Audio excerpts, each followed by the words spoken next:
Now, in a bid to boost United States chip manufacturing sector, the country's Vice President Kamala Harris met Japanese business heads related to the semiconductor industry today.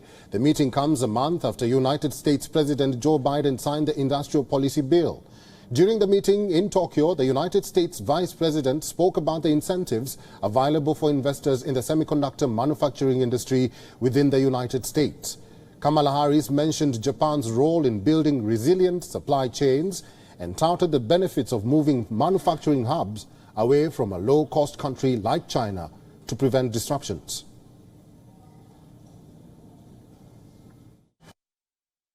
We see Japan as playing a very important, critical role in our ability to do this work and to address the challenges that we face. Japan and the United States share a commitment to work on resilient supply chains and to invest in forward-looking innovation. On the supply chain issue specifically, in the early days of the pandemic, we recognized how we did not have a strong enough and resilient enough system to supply our basic needs. Now, according to White House officials, executives from at least 13 companies attended the meeting. Harris was in Tokyo to attend the state funeral of assassinated former Japanese Prime Minister Shinzo Abe. She will now go to the demilitarized zone during her South Korea trip on Thursday. Harris's meeting with the Japanese business heads is an attempt to alleviate the persistent chips shortage that has affected the sales of everything from cars to weapons to washing machines, which in turn has worsened United States consumer price inflation. The Biden administration brought in the CHIP Act last month to deal with the issue.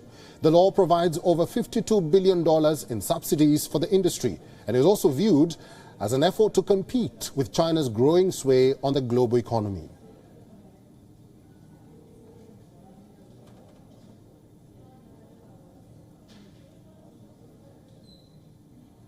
And for more on this, joining us live now is Voice of America correspondent Bill Gallo from Tokyo. Bill, what is the focus of United States Vice President Kamala Harris's Asia visit? Is it a straightforward ceremonial visit, or is there more to it?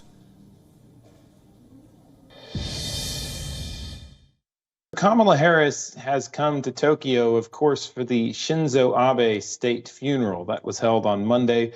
There was a very large contingency of foreign dignitaries that attended that funeral. But of course, it has been a couple of months since Mr. Abe's death, and many people are also holding bilateral meetings following the funeral. The Vice President of the United States has had bilateral meetings with the leaders of Australia, of South Korea, and of course, Japan. A big focus for her is to reassure U.S. allies of support at a very tricky time. Of course, we have North Korea testing missiles. We have China acting very aggressively in the Taiwan Strait.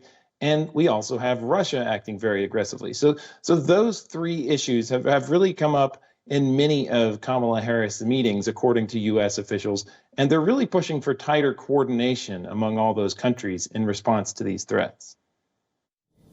Bill, tell us about Kamala's visit to the demilitarized zones and the other trips to watch out for.